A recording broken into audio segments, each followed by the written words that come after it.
Se eu conseguir, teria uma manobrabilidade moderada. Tá? Boa manobrabilidade é quase impossível os navios mercantes conseguirem. Tá? Então, se eu usar todo o lema, tem lá o padrão seria uma manobrabilidade baixa. Aí vocês veem aqui, né, a IMO recomenda que o teste para esse tipo é o Very Small Zig-Zag, né, e na ausência de formação que adote-se moderado ou baixo. A velocidade do navio é fundamental. Né? Você vê que só na velocidade maior que 12 nós é que eu teria que alargar o canal aqui em 0,1 bocas. Né? Vento cruzado. Você vê uma coisa importante. Quanto maior a velocidade do navio, mais estreito pode ser meu canal. Né? Podem acompanhar aqui, seja o canal aberto ou protegido. Tá? Por quê? Devido àquela deriva que o navio adquire. Isso é uma simulação para o Cap San Antonio, né? A categoria do Cap San, com vento subindo pelo travesso aqui. Tá? Então o navio tem que andar caranguejando com o vento, crabbing com o vento. Mesma coisa com corrente cruzada. Tá? Agora uma coisa que eu quero já deixar aqui para o canal Punta Índio, por exemplo. Corrente cruzada, né? Se a corrente aqui ficar em canal protegido, aqui que é o nosso caso, se a velocidade da corrente está entre 1,5 e 2, que é o caso nosso, a Bianchi não te dá um valor de largura para o canal protegido. Porque a gente deveria avaliar isso aí em simulador. Não tem um padrão de qual vai ser o ângulo de deriva que vai ser adquirido. Tá? Então as correntes transversais têm isso aqui, a longitudinal também tem um padrão. Vocês podem ver também, quanto maior a velocidade do navio, mais estreito é o canal. Então, e aí a gente pode usar as tabelas O'Keefe para saber quanto o navio vai perder de velocidade ou ganhar de velocidade em função da corrente que ele vai encontrar longitudinal.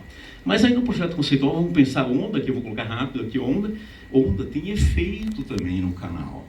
No nosso caso, você vai dizer assim, pô, mas a onda aqui é meio metro. Mas é onda de período curto. Numa onda de período curto, senhores, o navio não vai ter movimento vertical, mas vai ter deriva lateral. Então, mesmo estando aqui no Rio da Prata, ou no Rio Amazonas, ou no rio, o rio que tem a longa pista e tempo, vai ser gerada pelo vento local ondulações de curto período. E essa ondulação de curto período gera efeito como se fosse efeito de corrente sobre o navio. O navio fica funcionando como se fosse um quebra-mar flutuante. Então, não desprezem o efeito de ondulações curtas em canais, mesmo em rios. Então, aqui um exemplo, essas forças são caracterizadas como força em engenharia e força de segunda ordem. Então, ajudas na navegação, vocês vão ver uma coisa. Um sistema excelente, né? Se tiver prático, se tiver VTS, se tiver pares de boas luminosas, tudo mais.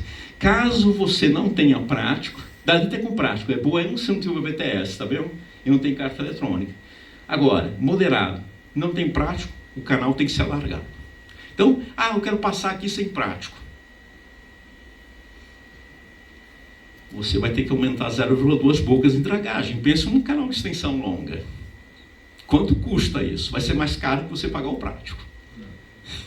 Rapidamente a gente pode fazer uma conta, tá? Se fosse um canal estreito, tudo bem.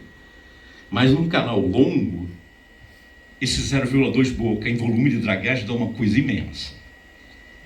Tá? Então o tipo de superfície de fundo também altera, né, em função da profundidade. A profundidade também influencia, dando valores para alargar o canal. Tá? E o perigo da carga. Bem, o perigo da carga não aumenta. A manobrabilidade do navio não vai ser influenciado pelo perigo da carga, mas eu tenho que ter uma análise de risco e isso tem que ser abordado, mesmo sabendo que o canal não vai ser alargado. Tá? Intensidade do tráfego. No nosso caso, a gente aproveita o quê? Janela de maré aqui em Punta Índio. Nós temos mais de 3 navios por hora naquele trecho? Temos cruzamento. Então a densidade no momento de aproveitar a janela de maré é alta. Então o canal vai ter que ser aumentado em 0,5 bocas, exemplo. Então temos a largura adicional devido à margem, tem que ser considerada, a inclinação da margem, largura de passagem aqui no rio Elba. Tá? É uma distância mínima que tem que ser deixada entre os navios. Tá? Essa cota WP que está ali, em relação ao eixo central, e o canal de Punta Índio. Agora vamos à parte que interessa aqui, um exemplo. Tá? Canal de Punta Índio todos nós conhecemos, ele começa ali no par 30 e termina lá em Pontão de Recalado. Tá? Então, nós temos aqui um trecho considerável de navegação, mais de 100 quilômetros. Tá?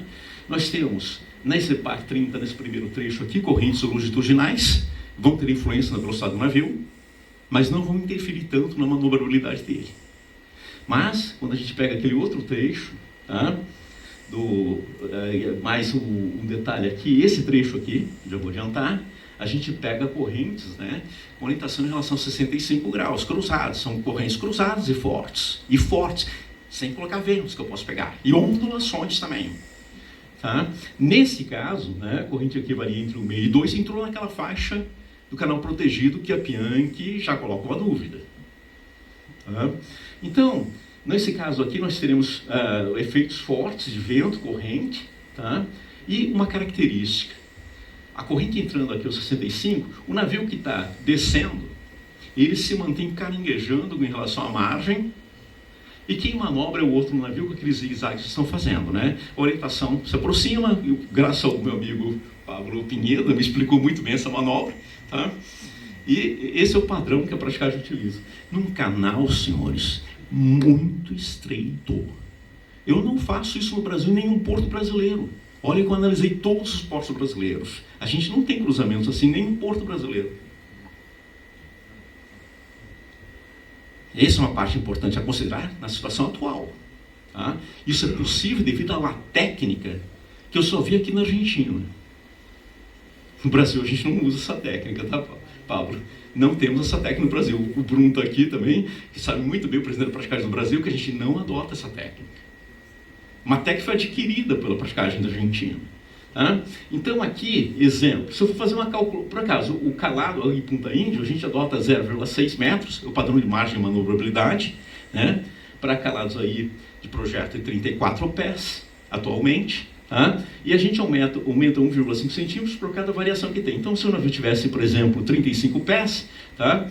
Eu teria que colocar, né, uma margem de 60 centímetros, mais o calado, tá? Ou a correção, se estiver acima de 35, 36, é 10% calado. Tá? Essa é a técnica que a gente tem. Aqui no projeto conceitual eu fiz um cálculo rápido, né, que a largura do canal vai ser 2 vezes a manobrabilidade básica, né, mais 2 vezes os efeitos ambientais, mais o fator de correção para a margem esquerda e margem direita, mais a distância de passagem, tá? Já estou colocando aquele trecho que vai ter cruzamento. Tá? A largura do canal, fazendo essa conta rápida, me dá 8,2 bocas, sem considerar onda. Você vê lá que onda eu coloquei um asterisco. Isso me dá 264 metros. Os senhores estão trabalhando com 160. Então, não precisa de prático. Em nenhuma regra de engenharia eu vou dizer que não preciso.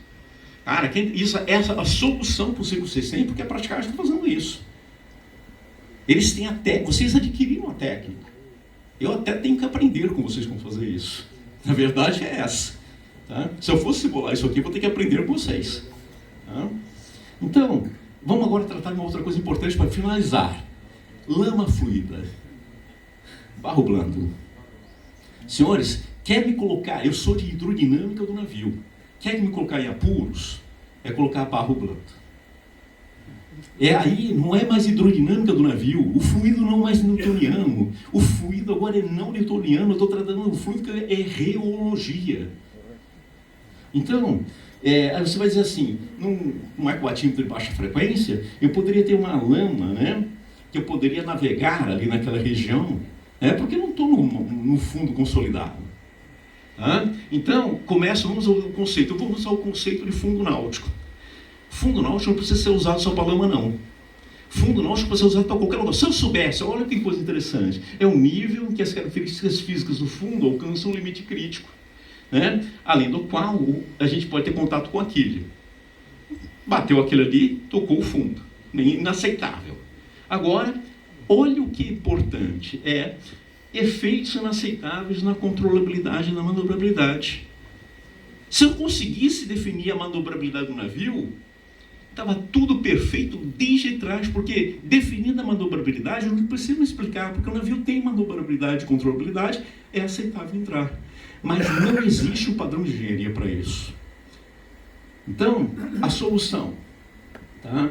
é tentar, né, achar um fluido que tem uma característica reológica semelhante, dentro do nível de camada de lama, semelhante à lama, a um fluido newtoniano. Então eu ia usar o padrão de Birham, tá? Você vê, é linear. Então, se a lama tiver um padrão de característica de lama, ela é não linear dentro do nível, mas até dentro do valor de densidade e tensão de cisalhamento, eu teria um padrão que a angulação, vocês estão vendo ali, mantém um padrão linear. Então eu poderia navegar com o navio ali.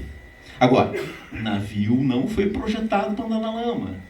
Eu não projetei o navio, projetei o navio para densidade de 1,025, água salgada, águas profundas, e com padrão newtoniano. Aí você vai dizer, o que é efeito inaceitável de manobrabilidade? É um critério extremamente subjetivo. Aí vocês estão vendo os fatores. Então, o fundo náutico está ligado, né, à manobrabilidade do navio, tá? E o que acontece? Eu tenho um aumento de resistência na presença de lama, tá? Eu tenho um pequeno aumento, né, da folga abaixo da quilha, quando ainda positivo, né? E aí, quando o navio penetra na lama, aí que a resistência aumenta muito. Então, a resistência do casco aumenta com a lama. Depois, né, a força lateral do casco também aumenta. Temos a adição da massa adicional, o que é a massa adicional? É a resistência à aceleração, que também aumenta. A massa adicional é potencial, ela não tem nada a ver com viscosidade, só vai depender da densidade da lama. Né? Temos a resistência lateral, um termo centrípeto aqui, que também aumenta. Olha quanta coisa aumenta em relação ao projeto do casco. Eu sei que isso acontece, mas quanto isso aumenta? Esses efeitos aqui, né, comparando, meu propulsor, faço os testes de propulsão em open water, na água aberta, depois eu coloco ele behind hull, e para o projeto de engenharia, em águas profundas, eu corrijo tudo através de dois fatores, quem é de engenharia naval sabe disso, através do coeficiente de dedução da força propulsiva e do coeficiente de esteira.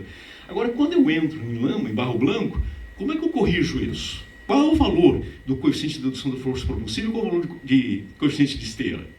Tá? Não sei. Tá? A força lateral do propulsor. A gente trabalha com ela. Quanto ela aumenta? A diferença de pressão no propulsor ocorre na região de ré. Então, se existe uma diferença de pressão, vai surgir uma força lateral. E quanto é o valor da força lateral?